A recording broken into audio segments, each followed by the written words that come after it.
Museum was on that list. When I got to the museum, which is far more than a week ago, there were gun battles going on between rioters and looters, bullets skittering up the walls of apartment blocks outside. The looting was on a most detailed, precise and coordinated scale. The people knew what they wanted to go for. Those Grecian statues that they didn't want, they decapitated and threw to the floor. Those earrings and gold ornaments and bull ring gods that they wanted to take, they took. And within a few days, those priceless heritage items of Iraq's history were on sale in Europe and in America. I don't believe that that happened by chance. And in the city of Baghdad, against all the international conventions, particularly the Geneva Convention, which have a specific reference to pillage. In fact, pillage appears as a crime against humanity in the Hague Conventions in 1907, upon which the Geneva Conventions of 1949 were based. There is a whole reference to pillage, and the Americans did nothing. They did nothing to prevent the pillage of the entire cultural history of Iraq, of the museum or the documentary history of the National Archives, or the Quranic library of the Ministry of Religious Endowment, or of the 155 other government locations around Baghdad. And one has to ask the question, why was this permitted to happen? I don't know the answer.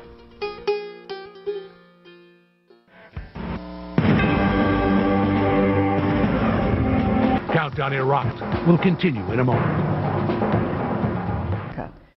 The art world is calling for an amnesty program to help return some of Iraq's stolen art treasures. We may never know just how many ancient treasures were actually stolen. Looters rampaged through the museum in Baghdad. At the Iraqi National Museum, nothing short of an international cultural tragedy. He says it's like the cradle of civilization going up in smoke. Over the weekend, is everywhere. This morning, a suspicious fire torched what's believed to be the oldest library in Baghdad. It housed valuable books and a handwritten version of the Quran. What happened is equivalent, so that our American viewers can understand it, to a looting party taking the entire Smithsonian and destroying everything in it. After the looting of the National Museum in Baghdad, April 10th to 12th, 2003, it was reported that among the artifacts stolen was a version of the well-loved ram caught in a thicket from the tombs of Ur, 2500 BC. The title was based on its having been mistaken for the ram in an episode in the Old Testament. It is now recognized as a rearing goat with a flowering plant. This poem was written the day a story datelined Ur with a photo of the now deposed General Garner appeared on the front page of the New York Times. Dateline Ur. A ram caught in the thicket has gone missing, believed to have gone missing, when they carried off the silver harp of Sumer, smashed the freshly dug up clay tablets, with the stories we won't get to hear, trashed the catalogs that would remember. Could have been a thicket you foundered into, stalled in some Sumerian Arcadia, but for us you were always dancing. You were actually feeding from a tree of life. Tender shoots willingly offered.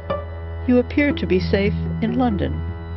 Did you tremble when they ransacked the one left in Baghdad, the good replica? It was only in the 1920s or so when you and your real brother were farmed out to the cold museums of the glad imperial connoisseurs. At least you could be seen and thought about in Bloomsbury and Philadelphia. The smiling ram is only mildly surprised by the font of abundance, placidly enraptured as if all along he knew it would be there. Ram caught in a thicket, beloved grazing among lilies. Dateline Ur. Yesterday, under a tent spread wide as the dreams of Abraham, guarded by heavy security at Talil Air Force Base, those who want to hold on, to keep, to grab, to administer, to loot, to have a piece of the action gathered. These are the men for whom it's now or never. They decide what is renewable or not. Oil in their eyes, limitless as greed. But if imagination is no longer renewable, starting tomorrow, General Garner, Viceroy in denim, relaxes, chair tilted back, like one who seeks no gain for himself, knowing he owns it all for the foreseeable future.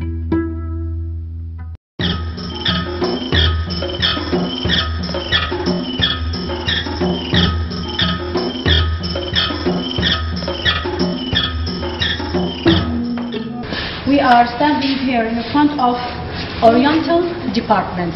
And the computers, the tablet units, the books, books about in Kurdish and in Arabic and in Persian language and Turkish language. Yes. تقريبا how many volumes? 2000. The ordinary thief or robber came here, he can maybe steal a chair, air conditioned, tablet unit, but the books, they are coming to steal the most precious books we have here. Also the manuscripts and the microfilms, they are specialists. They know the value of these books. بالنسبة للغات الشرقيات كان عندكم عربي فرنسي وكردي وسورياني أو غير اللغات كمان. سورياني عندنا. إيه. أيوة اللغات الشرقية. وأجنبية. الأجنبية تعرف أجنبي يعني كلها فرنسي ألماني، بس يمكن أنت تعرف المجمع ولهذا جبت الأخوية جبتهم من المجمع حتى يشوفون حالهم. أنت شايف المجمع قبل. إيه بعرف. المنظمات البقية اليونسكو وين ما تعرف عن المجمع؟ ليش ما معروف بالمجمع؟ أي مشكلة. ليش بدها تجي على المجمع؟ ليش بيت الحكمة تعمرت وصارت وانصفت عليها ملايين الدنانير والدولارات؟ ليش المجمع؟ المجمع الأقدم من بيت الحكمة بسنة 1996 يلا تأسس. المجمع العلمي من 48 تأسس.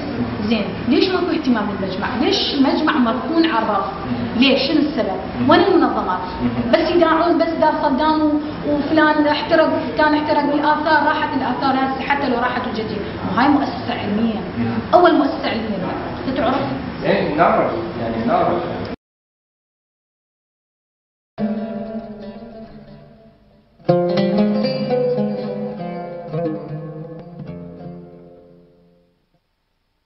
I'm Amal Al-Khadiri. I'm Iraqi, and I lived in this area. This house belongs to my father. He built it in the early 20th century. I turned it into a craft center.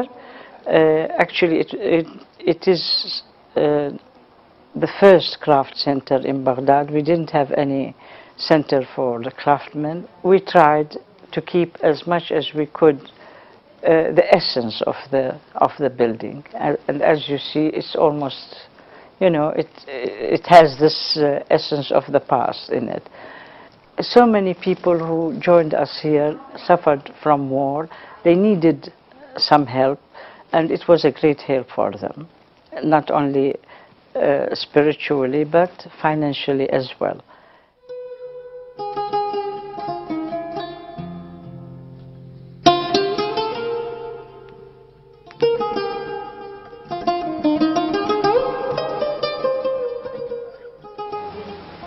What was it like the last time the United States bombed Baghdad? What was it like? Could words, I don't think words would express the feeling of the people.